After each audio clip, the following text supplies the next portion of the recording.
আসসালামু আলাইকুম, আমি জান্নাত বৃষ্টি, টিএনটি কনসালটেন্সি লন্ডনের একজন এডুকেশন অ্যাডভাইজার। আজকে টিএনটি কনসালটেন্সি লন্ডনের একজন স্টুডেন্টের সফলতার গল্প শুনবো, তার বাংলাদেশ থেকে ইউকেতে আসার জার্নিটা টিএনটি কনসালটেন্সি লন্ডনের সাথে। আমার নাম হচ্ছে সৌভিক সেনগুপ্ত। আমি লন্ডনের আলস্টার ইউনিভার্সিটিতে এসেছি জানুয়ারি ইনটেক 2025-এ। আমার সাবজেক্ট হচ্ছে BSc honours computing systems. Souvik, welcome to London. লন্ডনের পরিবেশ কেমন লাগছে? প্রথম যেদিন এসেছিলাম অনেক বেশি ঠান্ডা ছিল, এখন আস্তে আস্তে অ্যাডজাস্ট হয়ে যাচ্ছে। আপনি কতদিন হলো লন্ডনে এসেছেন? Almost 1 month. আচ্ছা, আপনি তো স্টুডেন্ট ভিসায় এসেছেন, জি, অনার্স করছেন এদেশে। হ্যাঁ। সো টিএনটি কনসালটেন্সি লন্ডনের মাধ্যমে আপনার ভিসা প্রসেসিং থেকে যাবতীয় সবকিছু হয়েছে। আমরা কি একটু ছোট করে জানতে পারি টিএনটি কনসালটেন্সি লন্ডনকে আপনি কিভাবে চিনেছেন বা জেনেছেন?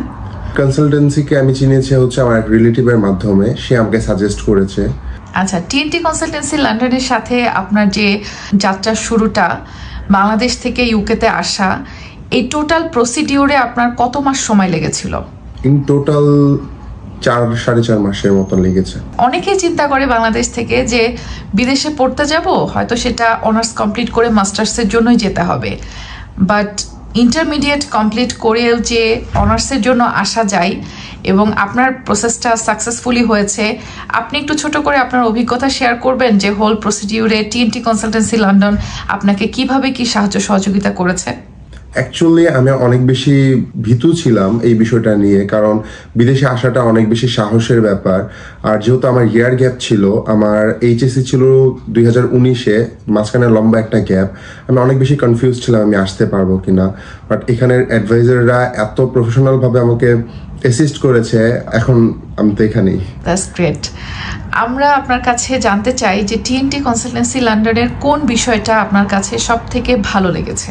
সবচাইতে যে জিনিসটা ভালো লেগেছে সেটা হচ্ছে আমাকে যেভাবে প্রিপেয়ার করা হয়েছে সব ইন্টারভিউগুলোর জন্য, লাইক ক্যাশ ইন্টারভিউ, সবচাইতে ইম্পর্টেন্ট যেটা ইউকেভিএ ইন্টারভিউ, সেটা অনেক বেশি সাপোর্টিভ ছিল। এবং আমি যে কোনো সময় যে জিনিসটা আমি বুঝতে পারিনি, আমি নক করেছি, আলী ভাই, সঞ্জিদা মিস, মারুফ স্যার, সবাই আমাকে অনেক বেশি হেল্প করেছে।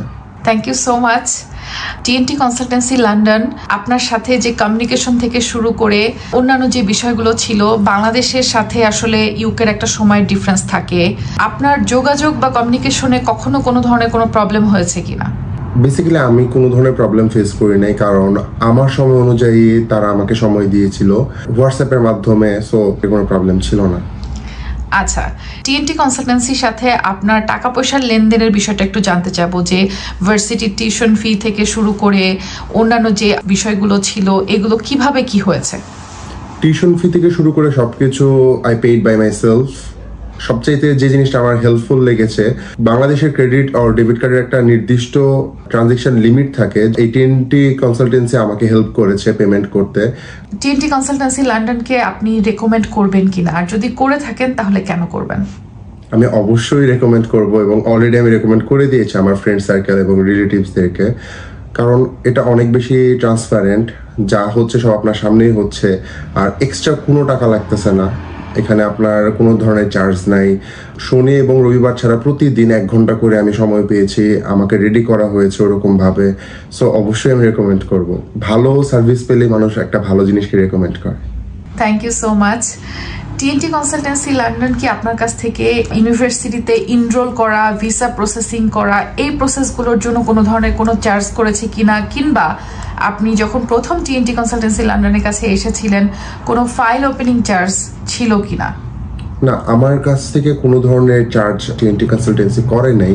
ইভেন দো আমার যে ভিসা প্রসেসিং ছিল, সকল ধরনের file free of cost upload করা হয়ে গিয়েছিল, যেটা আমি ভিএফএস গ্লোবালে গিয়ে করলে আলাদা আমাকে চার্জ দিতে হতো। সো আমি ফ্রিতে এই জিনিসটা করতে পেরেছি, আমার কাছে কোনো চার্জ রাখা হয়নি। Thank you so much. So overall TNT consultancy লন্ডনকে যদি বলা হয় আউট অফ 10 আপনি কত রেটিং দিবেন আপনার পার্সোনাল এক্সপেরিয়েন্স থেকে? 10 out of 10। Oh, that's great. Thank you so much. Exactly, TNT consultancy London আমরা স্টুডেন্টের কাছ থেকে কোনো ধরনের কোনো ভার্সিটিতে এনরোল হওয়ার জন্য চার্জ কিংবা ভিসা প্রসেসিং এর জন্য চার্জ কিংবা শুরুতে ফাইল ওপেনিং চার্জ কোনো কিছুই করি না। Absolutely free. TNT consultancy London কমিউনিটির জন্য কাজ করে যাচ্ছে গত 1 যুগেরও বেশি সময় ধরে। স্টুডেন্টদের ভিসা প্রসেসিং থেকে শুরু করে সকল বিষয়ে গাইডেন্স দেওয়া টিএনটি কনসালটেন্সি লন্ডনের কাজ। সো আমরা এই কাজগুলো 1 যুগেরও বেশি সময় ধরে সততা এবং নিষ্ঠার সাথে করে আসছি। টিএনটি কনসালটেন্সি লন্ডনের অফিস রয়েছে লন্ডন, হোয়াইট চ্যাপেল এবং বার্মিংহামে। আমরা শুধুমাত্র বাংলাদেশ থেকেই না, পৃথিবীর যে কোনো দেশ থেকে আপনি যদি পড়াশোনার জন্য দেশের বাইরে যেতে চান, যেমন ইংল্যান্ড, ইউরোপের বিভিন্ন কান্ট্রি, কানাডা, অস্ট্রেলিয়া সহ সকল দেশেই স্টুডেন্ট এনরোল করা ভিসা প্রসেসিং এর কাজগুলো আমরা করে থাকি। এছাড়াও টিএনটি কনসালটেন্সি লন্ডন কিন্তু যারা লন্ডনে বা ইউকেতে পড়াশোনার জন্য আসছেন তাদের প্রথম দিকে যদি থাকার জায়গার ব্যবস্থা না থাকে, সেক্ষেত্রে প্রথম 3 দিন একদম ফ্রি অফ কস্ট থাকার ব্যবস্থা করা, খাওয়া দাওয়ার ব্যবস্থা করা থেকে শুরু করে সবকিছু করে থাকি। বাংলাদেশ থেকে ইউকেতে পৌঁছানোর পরে এয়ারপোর্ট পিক আপের সার্ভিসও আমরা TNT consultancy London free of cost দিয়ে থাকি। এছাড়াও একজন স্টুডেন্টের ভিসা হওয়ার পরে ফার্দার যেই ইনফরমেশনগুলো দরকার পড়ে থাকে, যেমন কিভাবে ইউকেতে আসার পরে বাসা খুঁজবে, কিভাবে সে জিপিতে রেজিস্টার করবে, কিভাবে একজন স্টুডেন্ট নতুন ব্যাংক অ্যাকাউন্ট খুলবে, এরকম অনেক ছোট ছোট তথ্য থাকে যে জিনিসগুলো নিয়ে আমরা স্টুডেন্টরা অনেক বেশি কনফিউজ থাকি। হয়তোবা শুরুতে এই জিনিসগুলো আমাদের কাছে অনেক বেশি জটিল মনে হয়। এই সব কিছুতে সাহায্য করার জন্যই কিন্তু আমরা রয়েছি টিএনটি কনসালটেন্সি লন্ডন।